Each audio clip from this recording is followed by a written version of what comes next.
What's going on, everyone?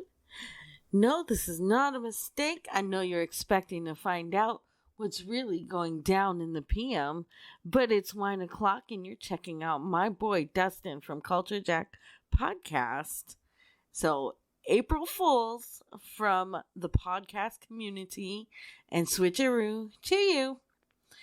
But don't worry, you can catch my regularly scheduled episode on Monday.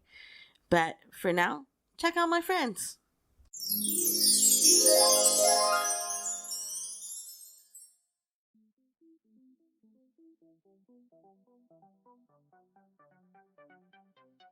Hey folks, welcome back to the Friday show here on the Culture Jack Podcast. I'm your host, Dustin, and I want you to know, before we get into the show today, like the depths of my procrastination. So, I've got to go clear snow out of the driveway, and I don't want to. Like I'm putting off getting out the snowblower and going out and clearing snow. And so to put that off, I'm like, well, I have to record a podcast as well. I cannot go out and clear snow before I have recorded the Culture Jack podcast for my friends on the internet. And I said, well, I'm not ready. Because there's something about recording a podcast that you have to be in a certain headspace to record a good podcast. And I guess it could be debated on whether the podcast that I do eventually end up recording, editing, and putting on the internet for you fine people are good podcasts. But that's a debate for another day. So I'm like, well, I can't record a podcast because I've got all this laundry that I've got to do. And so I've got to wash, dry, and fold these loads of laundry. Laundry, like doing the dishes in the dishwasher, one, it's a luxury to have it, right? I'm not hanging things out on a clothesline, and I'm not doing the dishes just in the sink entirely. And so I realize that's a luxury, but the thing about doing laundry and doing the dishes is when you do them and you have the things going, it's a very passive task. So you don't really have to do too much. Well, fortunately for myself, I have a load of laundry that has done washed and dried. All I have to do is fold it now, or I could leave it on a pile on my bed. And so I procrastinated in doing the podcast by saying I had to do the laundry. I procrastinated doing the laundry because I've got 14 gigabytes of free space on my Xbox that I could go check out Game Pass and see if there's any cool games there, see if there's any cool games that I have yet to download from Games with Gold on Xbox. And so I downloaded a couple games. And so here I am. I mean, not now. Now, obviously, I'm recording the podcast. But here I am before I sat down to do this podcast playing Windjammers 2 on Xbox, a game that I recently downloaded on Game Pass. I'm home all alone. My children are off at school. My wife is at work. So I'm playing Windjammers 2 by myself. It is, I think, a game designed to be played with someone else, though let me tell you, the computer, the AI function in Windjammers 2 put up a hell of a fight. Like, it was not easy victories all day long. And so I was playing Windjammers 2 instead of recording a podcast. And I was recording a podcast instead of doing laundry, or I was doing laundry instead of recording a podcast. And I was recording a podcast instead of clearing snow. So eventually I'll be caught up and I'll have to go clear snow. So even though you have me sitting here talking to you on the podcast, you won't always, and I will have freed myself up to go plow that snow. And it'll feel good once I get the snow gone. The driveway will be clear. I won't have to worry about myself or anyone else being stuck in my driveway. And that's what you tune into this podcast about. To listen to the lamentations of a man, a procrastinating pro, that I've been seeing a lot of podcast stuff on TikTok lately. And I don't know, obviously, when you're on TikTok or you're on Facebook or you're on YouTube and TikTok and all of these other platforms, they decide what you like based on your searches, based on your clicks. And so my spaces within these apps are going to look largely different than your own. And so obviously TikTok knows that I have a podcast, knows that I have a platform on which to speak to you digitally through your ear canals in an auditory fashion. Well, how else would you speak to someone through their ears? And I've been seeing a lot of there's a filter where you can. It's mostly women. They have a beard and they have a nose ring, and they're doing men's podcast, saying how horrible women are and this sort of thing. And so if anyone's listening to my podcast, hopefully I don't give off that vibe. Hopefully you don't come here thinking I'm some woman-hating cretin. Hopefully you just think I'm a fan of the video game and movie genres that Anthony and I dabble in. Anyway, this has been a long intro to a short podcast. I mean, potentially. Or it's been a long intro to a long podcast. Regardless, I think it's been a long intro. This is the Friday show, and here on the Friday show, I get to talk about whatever it is my little heart desires. And I guess even more so before I get into it, just talking about my procrastination. And my procrastination has now extended into this podcast space because I have not gotten to talk about the main subject of my mind today. I've just been talking about my procrastination and how other podcasts appear to be, at least through the eyes of some of the women that have seen them or heard them on my TikTok algorithm. What was I saying? Oh yeah, I wanted to remind you. I wanted to remind you that the Culture Jack podcast will be taking some kind of a break in March. We are going to only have, I know we're going to fall into all of the other scrubs in the podcasting space and fall down to one episode a week in March while we kind of recalibrate and readjust and take a break. Because we've been doing 5 episodes a week for a long, long time. And so in March, you're going to get maybe 1 episode a week. Monday Madness on February 28th is going to be your last dose of that 5-day a week goodness that you've been getting. And so it's going to be a Culture Jack spring break. If you have not already, if this impending break from the continued onslaught of Culture Jack podcast episodes has you frightened, has you perturbed and disturbed, and in any other way kind of anxious about it, don't be anxious. Just listen to us. Let us know that you love us.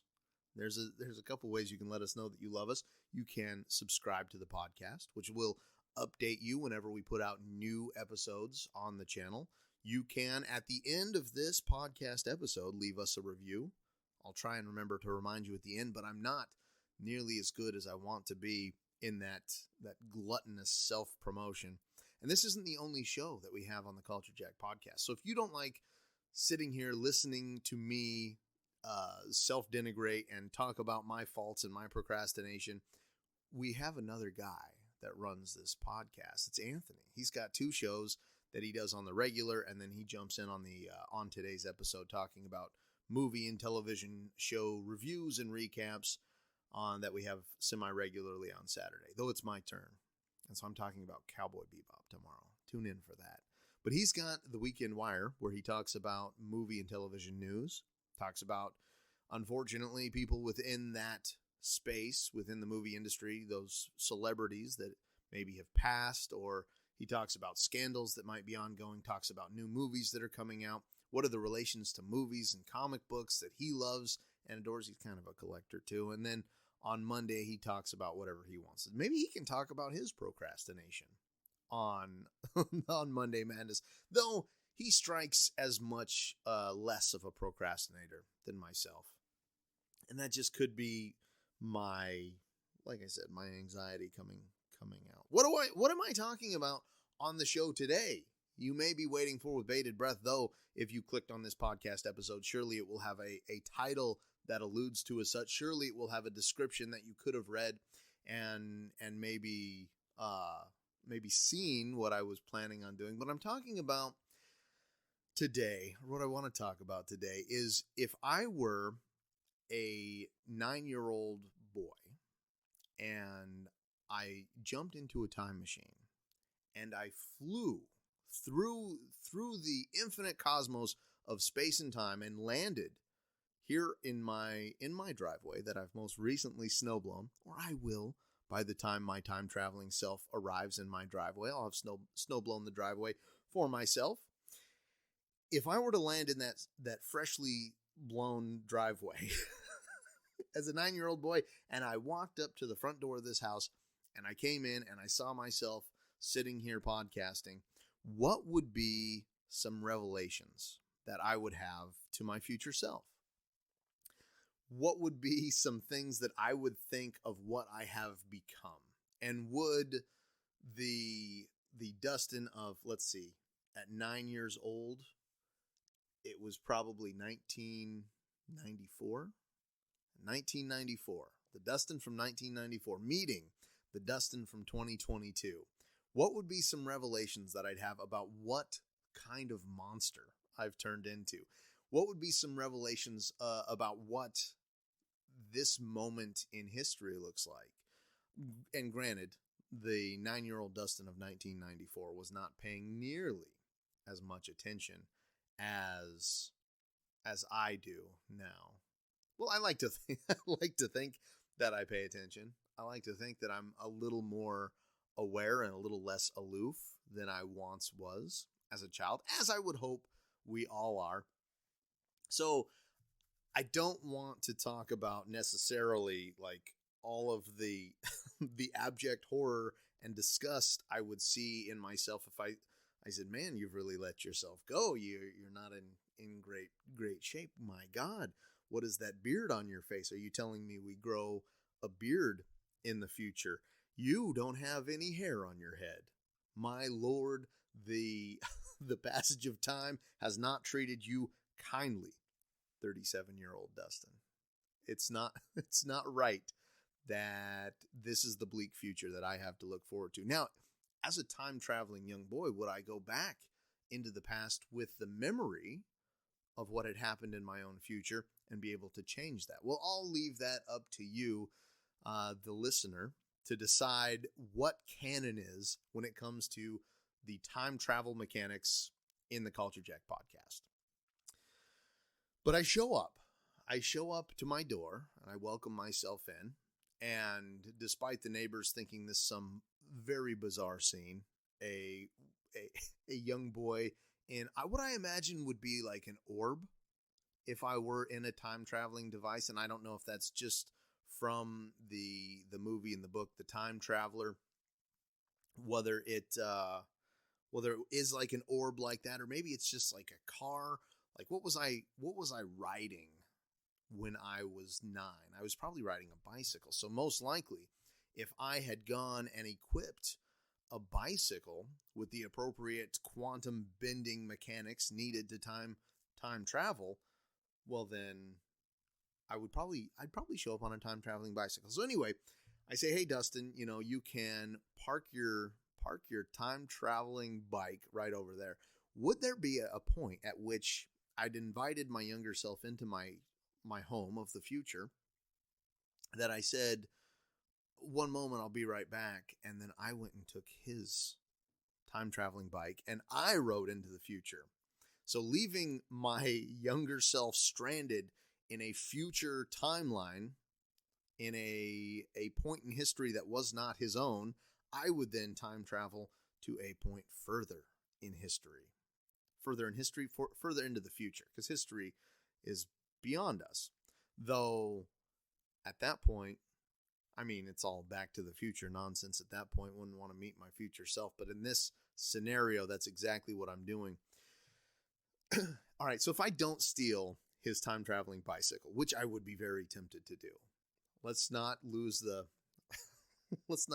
plot here yet, Dustin. I mean, you've already lost it. You talked about snow blowing, but I'm glad that younger Dustin, when he came to the future, looked like I at least had my shit enough together enough to have my driveway snow blown for him, which I don't right now. So if he did show up right now, he'd be disappointed in me. I mean, or would he? Because I wasn't, as a child, it wasn't like I had some kind of ferocious work ethic. It wasn't like I had some get it done mentality. In 1994, I was playing a lot of games on the Super Nintendo Entertainment System. This was 2 years before I got my very own PlayStation. Yeah. Was it 2 years? Maybe it was 3 years before I'd gotten my PlayStation. Anyway, I come into my home and I am just amazed that I have my own home in the future. Like a 9-year-old me would probably still not really be thinking about a life out on his own yet, be thinking about a life where he had his own house and he was still living in the basement of his parents' house. In 1994, was I in the basement yet? Was I in the upstairs room? Doesn't matter. So I come into the house and I'm like, wow, holy cow, I've got a house in the future. I said, yeah, you sure do. And then, he chastises me about my looks, my appearance, my beard, my head, my gut, all the rest. I said, man, there's a lot that you're going to bear witness to as a child in 1994. Maybe not in 1994, but as you grow through the years, and there's going to be some terrible things. And for the sake of this thought experiment, I'm not going to share with my younger self all of the horrific things that have the 9/11s. I'm not going to tell him that there will be a pandemic that sweeps the nation and the world and shuts everything down, and strained relations with his friends and his family because of the thing. I'm not going to tell him any of that. I'm going to say, hey man, you have a lot of great things, and I mean, beside the fact, a 9-year-old Dustin knowing that he had children or will have children in the future, like what a mind blown for this little kid coming in the door, and these are going to be your children. I show them pictures and they go, wow, holy cow, I get to boss someone around. I'm like, yeah, you're not going to be quite the parent that you thought you were going to be, not the one that you wanted to be, but you do an all right job, kid. This is a weirdly therapeutic episode as well, I guess. And yeah, you get married, and he'll, being 9, you'll probably go, oh, gross. Girls are gross still at that age. But the thing that I wanted to do, which I really am getting off track about now, is I wanted to think about in a material way what a 37-year-old Dustin has that a 9-year-old Dustin did not have or wouldn't have. And he'll come into my house. He'll say, so this is my house. I say, yeah, it sure is your house. And he'll look in my living room and go, wow, you've got a really big TV. And my God, it's very flat. He'll say that's a very flat, slender TV. He might not even recognize it as being a TV because, of course, TVs took up a lot more room back in 1994. And I'll say, yeah, that's a TV right there. It's I don't even know what size it is. It's a 50-inch. Is it a Toshiba? It's not it's like one of those bargain TVs, honestly, in my living room. I'll say, yeah, that's a TV. I'll say, what else is that on your counter there? And I'll say, well, that's a Nintendo Switch dock. I'll say, what is a Nintendo Switch? In 1994, we'll have a Super Nintendo Entertainment System in our home. I think it'll still be a couple years before the Nintendo 64 is released. And I'll say, well, it's a grown-up version of that. It is what the Super Nintendo has become. It's where that company evolved to. He'll say, well, can we turn it on? I'll say, well, the Switch isn't there. That's just the dock for it. He'll say, the dock? I'll say, the Game Boy that you have, Pokemon Red, Pokemon Blue?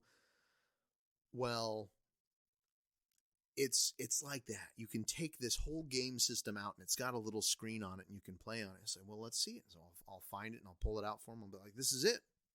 And he'll look at it, and he'll say, wow, holy cow, look at the size of this screen, because in comparison to a Game Boy, that screen size is like, God, it's like 7 times as big. Maybe not that much. Maybe it was 4 or 5 times as big, but it's a lot bigger. It's a good deal bigger.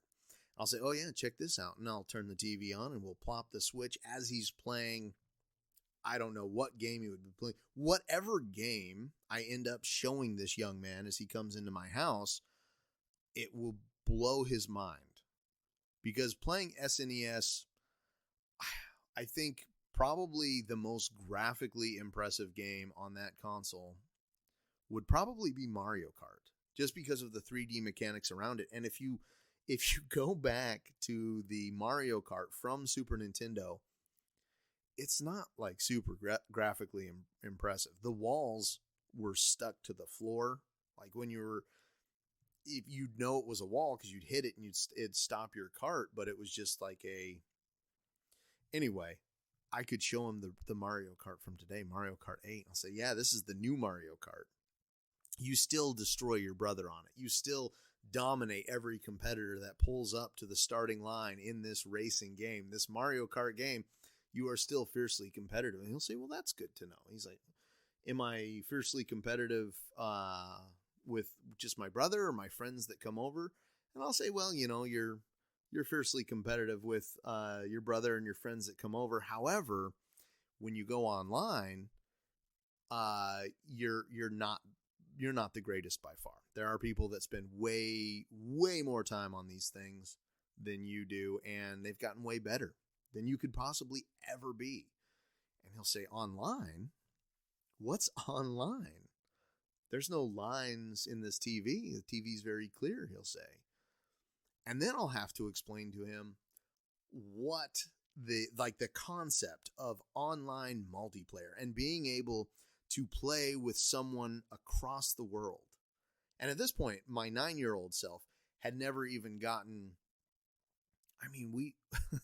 in 1994, the internet was, it was just becoming a thing, and it wasn't a thing in our household yet. I think until probably 96. And so I'll talk to him about chat rooms, and I'll tell him to be careful when he gets online and finally goes into these chat rooms. Though he will find many people to fall in love with as a young man, there are also many people that are very scary in online situations and how online has evolved. And after I tell him that this amazing concept exists where he can play Mario Kart with someone in Japan or someone in Australia, someone from across the world or across the country, he'll say, that's amazing. We should try it. And I'll say, yeah, they're pretty nasty. They're not nice online. And he'll say, what do you mean? I'll say, well, they just, they curse you out. They tell you your gameplay is not very good. I said, when online multiplayer first came about, and some of the first games that I played were Burnout, Halo 3, when we would hook up a microphone and talk to these people online, it was a good time. And they were genuinely interested to know about the place you were and where you were playing from. But today, anymore, not a lot of people talk online. And those that do not talk in a way that is sincere, genuine, or very kind at all. And he'll say, well, that kind of sucks. I'll say, well, you don't have to worry about online games so much because single player games are, they're the bee's knees. I'll introduce him to Minecraft. I'll show him the games that I have. And the Dustin from 1994 will say, my God, I had one game that I would play for months at a time. I would replay the game. I would play it from start to finish. And I'd say I don't even finish most of the games that I play. Honestly, Dustin, I try some games out, and even though I paid $40, $60, I'll never see the credits roll on these games. He'll say, why? I'll have to think. I'll have to ponder about it. And I don't know why. These games are good. The gameplay is fun and dynamic. The graphics are much improved, which he'll be blown away by. Again, the difference between Mario Kart from the 90s and Mario Kart 8 from today are just so dramatically, like the gap between them is so huge. I'll say, I don't know. I have a good time with them. There's just so much to play. He'll be like, what do you mean so much to play? I'll say, well, let me show you. And open up my catalog of games on the Xbox, where I have over 200 games that I've purchased that are still in that ecosystem, in the Xbox ecosystem, so I can play games from the Xbox through the Xbox Series eras. He'll say, "What's an Xbox?" I'll say, "Oh, you don't know about the Xbox." Because at that point, the PlayStation was not even out yet. It was just Nintendo. It was all Nintendo. I mean, there was the Sega Genesis and the Dreamcast. I think the Dreamcast around the same time as the Nintendo 64. But there was Sega Genesis, and that was really it. That was the only competition. I mean, we played a few games on the computer. Played Dragon's Lair. Played Sim City. There was some cool painting programs on the computer at that point. But I'll have to explain to him what an Xbox is and what the console wars were between the PlayStation and the Nintendo and the Xbox. He'll be amazed. He'll be amazed. Like, past Dustin will be amazed by the amount of content that future Dustin has access to. And I'll tell him, I'll look him straight in the eye and I'll say, you know what the worst part is? I don't even know if I enjoy playing games that much. He will be taken aback. He will be insulted. Down to his very core, the very core of his soul. He will he will stand in just horror that his future self does not find the same kind of childlike wonder that he does currently in games. I'll explain to him that it's not necessarily that the games are bad or that, you get different priorities when you're older, I'll say to my younger self. And though the games, even on the Super Nintendo Entertainment System, which is the one that he's playing them on back in his own portion of time, when he hops back on his time machine bicycle, if I haven't stolen it by them, even those games are new and fresh and exciting, and the gameplay feels drastically different from game to game, even though they're all essentially carbon copies. I'll tell him there will come a time where you can eventually see behind the curtain, and you can see that all of these games are sometimes cheap knockoffs of their predecessors. Sometimes they're incredible knockoffs of their predecessors, but the characters will all move in the same way. You'll see how the camera shifts, how you can actually change the camera. I'll have to introduce him to like a dual analog stick movement control and camera control that's really been cemented as the industry standard for the future. He'll be like, "What about movies?" I say, "Oh my gosh, let me tell you about movies. Comic books." And as a 9-year-old boy, I'd read a few. I'd say, "Yeah, I know about comics." He's like, "What about trading cards? What about the X-Men? You know about the X-Men?" I'll say, "Oh my gosh, it's one of my favorite Saturday morning cartoons." I'll say, "Well, Saturday morning cartoons aren't really a thing." I'll say, "What do you mean they're not really a thing?" I'll say, "Well, we have access to as many cartoons, as many shows, as many things as you want to consume and watch whenever you want to watch them through streaming." Like, what's streaming? I'll have to explain to him that we can get on any one of these apps that we pay a subscription fee for and watch any of the movies that we want to watch whenever we want to watch them, as many times as we want to watch them. We're like, "Well, if you're watching that many movies, you'll have to spend a lot of time rewinding them." And I'll remember at that point that this young man has not been introduced to any kind of medium beyond a cassette tape at this point. And so I'll have to explain that we don't rewind things anymore.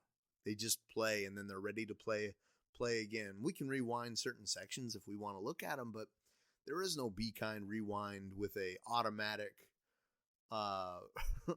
rewinder, or you can rewind faster if you stop the cassette first and then rewind, rather than having it play and then hitting the rewind button.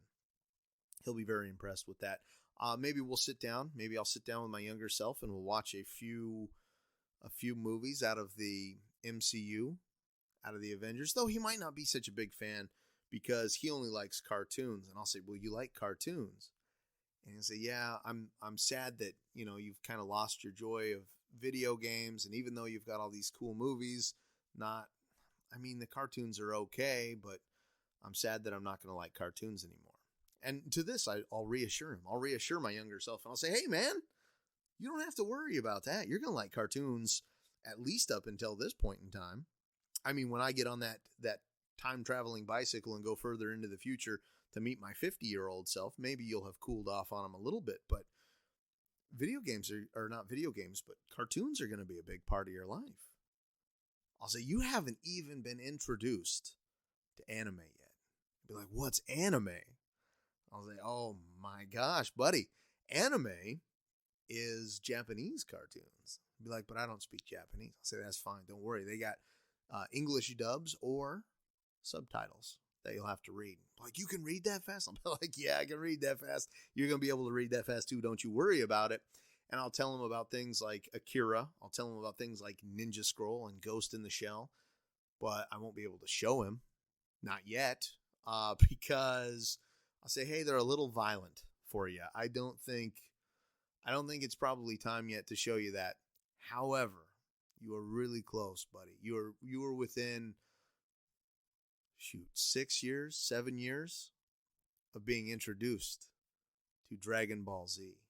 Like, what's Dragon Ball Z? Oh man, Dragon Ball Z, this alien race of Saiyans loses one of their own on Earth after he's sent there to destroy it, but he knocks his head, so he doesn't remember, but he's super powerful. He can shoot these super ki blasts out of his hands. He's got a tail and a staff that elongates.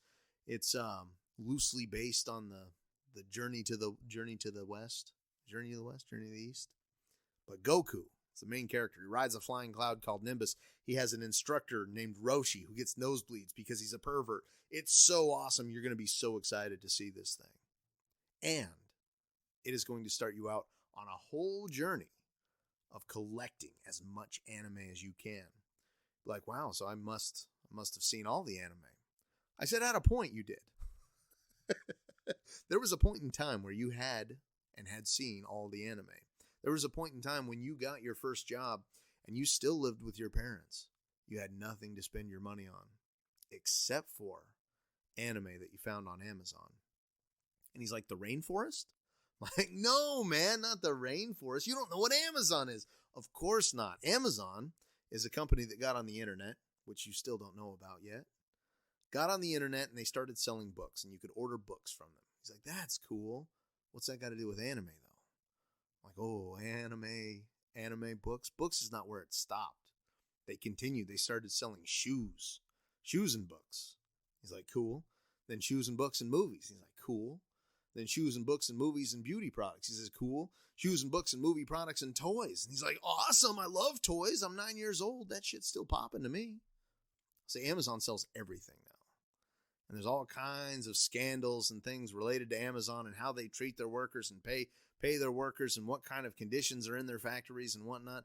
The automated robots, and be like, what's AI? And I'll tell them about AI, and I'll tell them about all of the enhancements that have been made in the future when it comes to self-driving cars and when it comes to the phones that we keep in our pockets. He'd be like, you have a phone in your pocket? I'm like, yeah, it's a cell phone, man. And he'd be like, what's a cell phone? I'd be like, well, cell phones originally were just to call people, and then you could start texting. You could write them stories to one another in your pocket. But now you can have access to the whole entire internet. You can even play games on your phone right now. And I'll pull out my phone and I'll show him Rocket League Sideswipe on my phone and say, this is the coolest thing ever. How could you ever be sad or miserable? And I'll say, I figured out a way. And that's not to say, dear listener of Culture Jack Podcast, that I am sad and miserable, because I'm not. I think it's a good exercise for me to introduce my child self to my current life. And I'm not trying to be all motivational and stuff, but if you ever find that you are not in a great place, you're in a pretty cool place in comparison to your 9-year-old self. And so invite your 9-year-old time traveling, bicycle riding, Mario Kart, Super Nintendo playing self from the past. Invite them into your home. Show them everything that you have. Show them all of the cool progress that you've made. Show them the neat art that you have created, the stories that you've written, the friendships that you've made, or the friendships that you've kept. He'll probably ask me, do I have any of the friends that I did now? Like, are you still friends with people that you knew? And you'll say, yeah, I am. Some of them, unfortunately, have turned into acquaintances. But Anthony, you still get to see him on occasion. He'll say, that's great.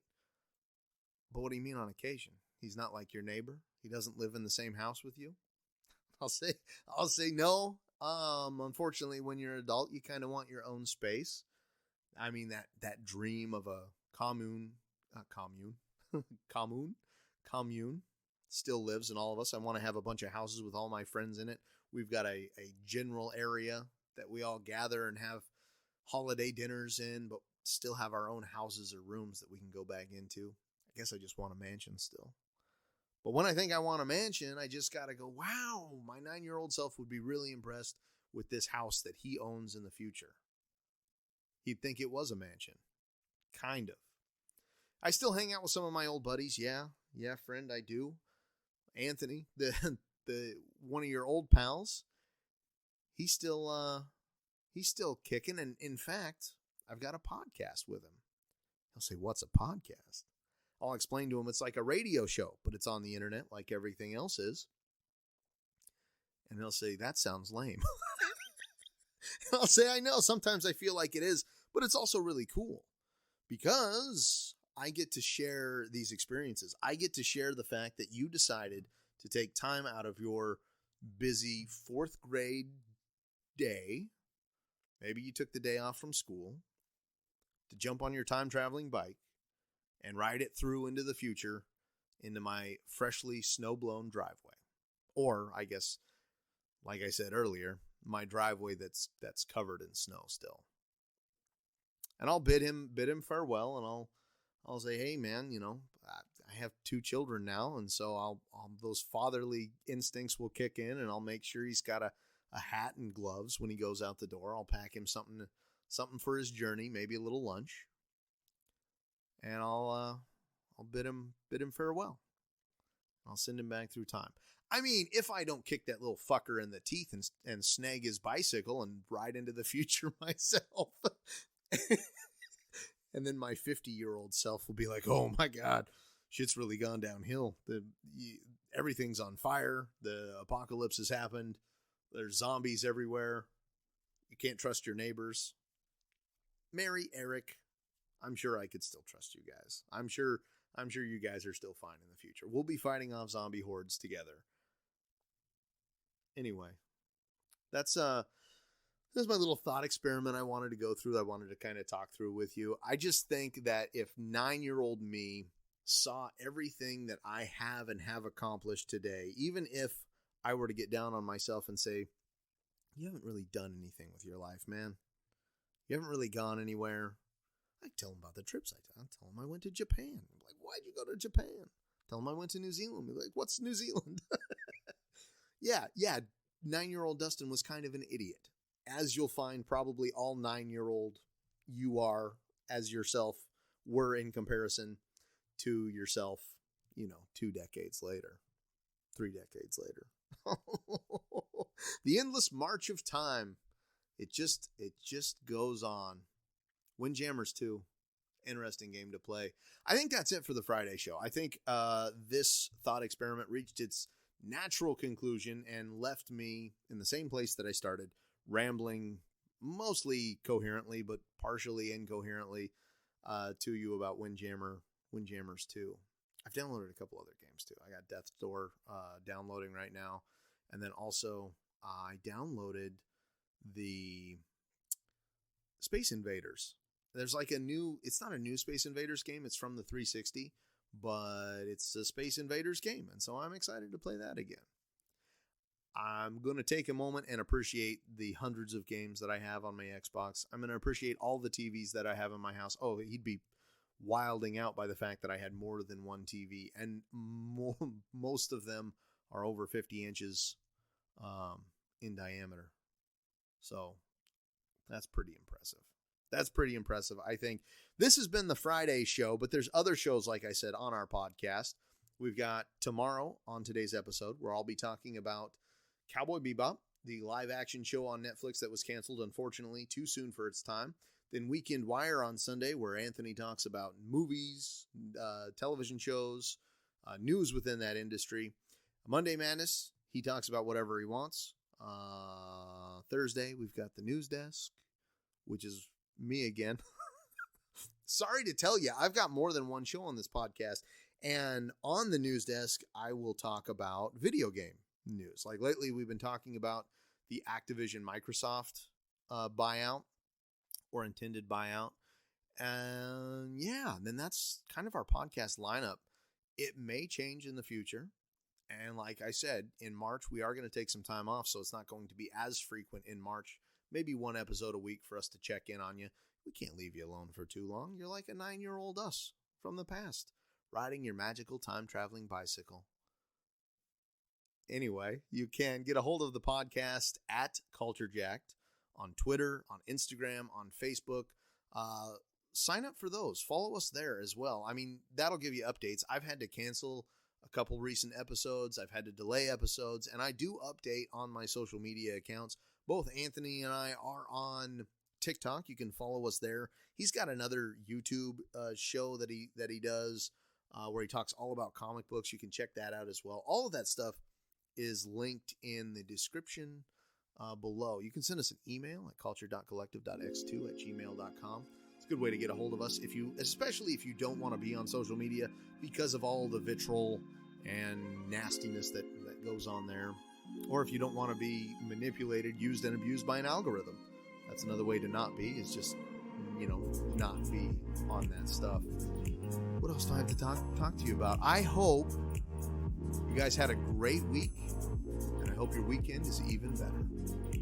Cheers.